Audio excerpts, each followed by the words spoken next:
بسم اللہ الرحمن الرحیم۔ اللہم انشر علینا حکمتک وانزل علینا رحمتک یا ذا الجلال والاکرام۔ صلاۃ، جس کے لغوی معنی دعا ہے، اور الصلاۃ خاص طرز پر مانگی گئی دعا یا کی گئی عبادت، جس سے مراد نماز ہے۔ واقعتاً اول سے آخر تک دعا ہی دعا ہے۔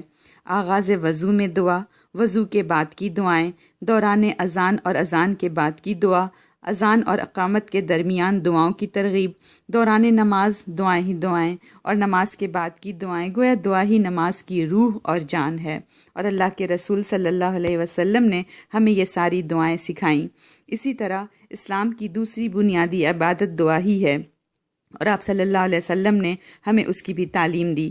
اس کے علاوہ آپ صلی اللہ علیہ وسلم نے توبہ استغفار کا طریقہ سکھایا، دنیا اور آخرت کی خیر اور بھلائیوں کو سمیٹنے اور بری چیزوں سے بچنے اور اللہ کے عذاب سے محفوظ رہنے کی دعا بھی سکھائی۔ آج کی حدیث نمبر 23۔ نبی اکرم صلی اللہ علیہ وسلم نے حضرت عائشہ صدیقہ رضی اللہ عنہا کو یہ دعا سکھائی۔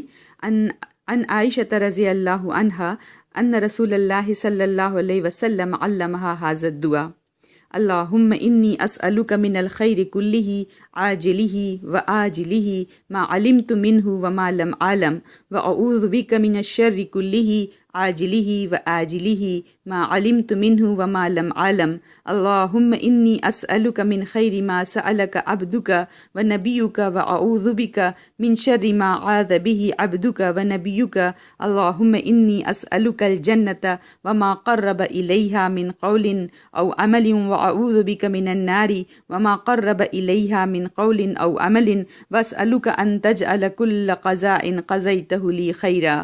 رواہ ابن ماجہ۔